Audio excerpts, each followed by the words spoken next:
Assalamualaikum warahmatullahi wabarakatuh. Salam jumpa dengan saya Roni. Kali ini kita berjumpa dalam video tutorial dengan tips cara mengamankan uang kas di tangan atau cash on hand. Baiklah, kita mulai.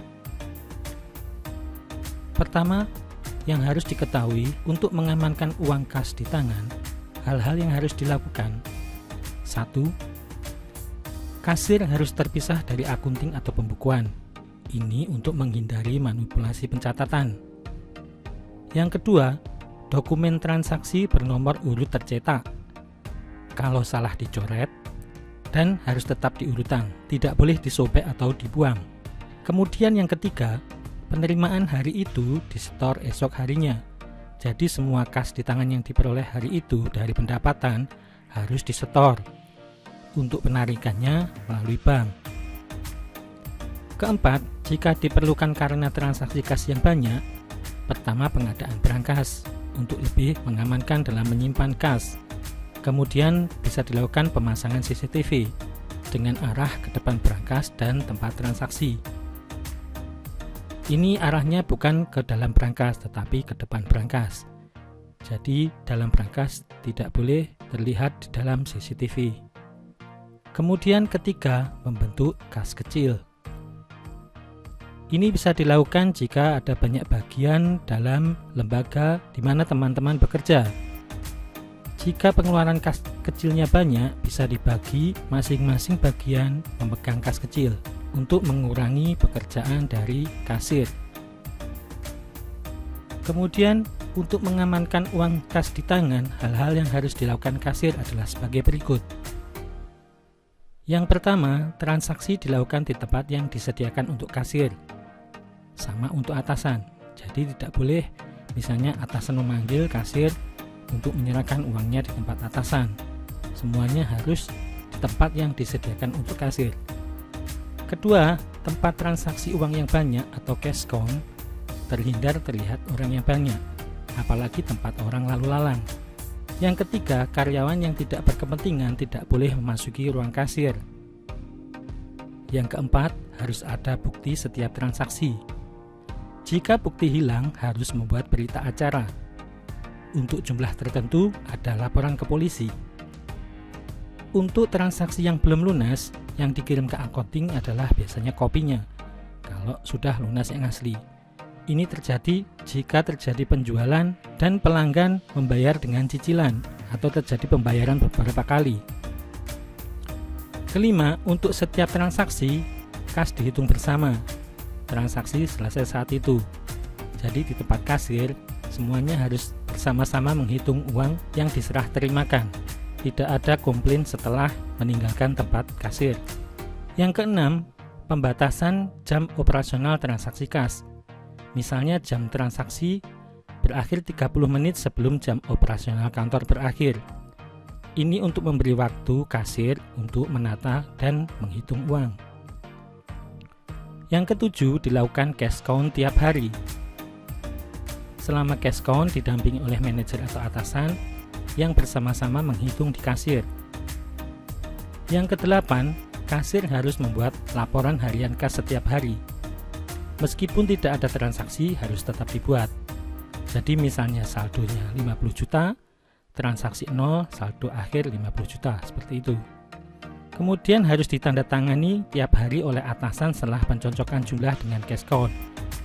Ini sebagai tanda pengesahan bahwa laporan harian kas itu telah disetujui dan sudah diperiksa cocok tidaknya dengan cash count yang ada. Nah, ini adalah laporan harian kas yang telah kita buat pada video tutorial sebelumnya. Di sini terlihat ada transaksi apa, kita disebutkan di sini.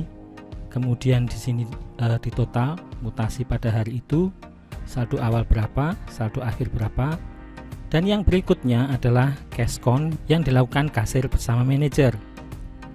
Setelah dilakukan cash count dan dilakukan pencocokan antara catatan dengan cash on hand atau kas di tangan, dilakukan penandatanganan untuk pengesahan laporan harian kas tersebut. Di sini kasir menandatangani sebagai pembuat, kemudian manajer keuangan sebagai pemeriksa. Jika ada misalnya atasannya bisa kepala divisi ataupun langsung ketua lembaga juga menandatangani untuk mengetahui bahwa dilakukan cash count. Nah, untuk penandatanganan kasir dan penandatanganan manajer keuangan dilakukan pada saat itu. Sedangkan untuk penandatanganan oleh ketua lembaga misalnya bisa dilakukan 1 minggu sekali atau 1 bulan sekali. Kesembilan, jika ada brankas. Pertama, pemegang kunci fisik brankas adalah 1 orang saja, biasanya kasir. Kemudian kunci fisik dipegang kasir, sedangkan manajer memegang kunci password atau roda putar brankas. Jadi pemegang kunci brankas adalah 2 orang, 1 memegang kunci fisik dan yang kedua memegang kunci password. Ketiga, jika memungkinkan ada brankas kecil atau cadangan untuk berjaga jika manajer ada tugas luar kota, bisa menyiapkan cadangan pengeluaran kas.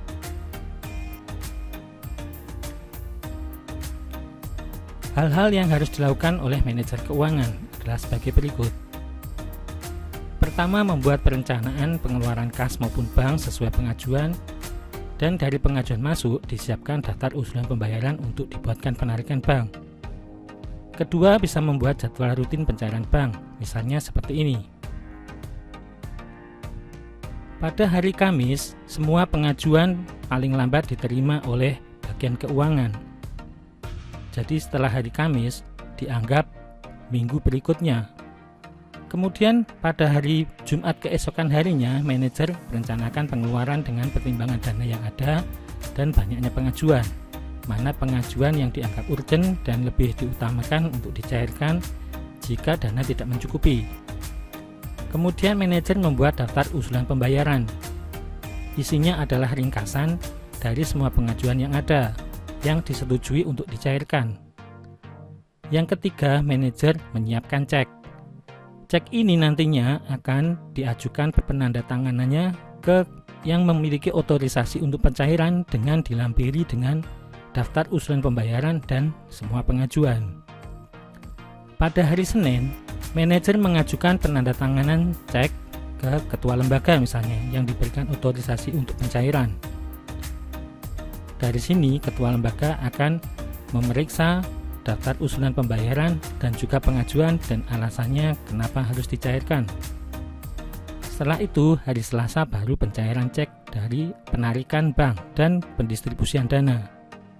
Nah, seperti itu misalnya membuat jadwal rutin pencairan bank. Baik, demikianlah tips untuk cara mengamankan uang kas di tangan atau cash on hand yang telah saya susun. Jika ada kekurangan, Anda bisa menambahkan dalam kebijakan untuk mengamankan uang kas tersebut. Terima kasih, sampai di sini dulu. Semoga bermanfaat. Assalamualaikum warahmatullahi wabarakatuh.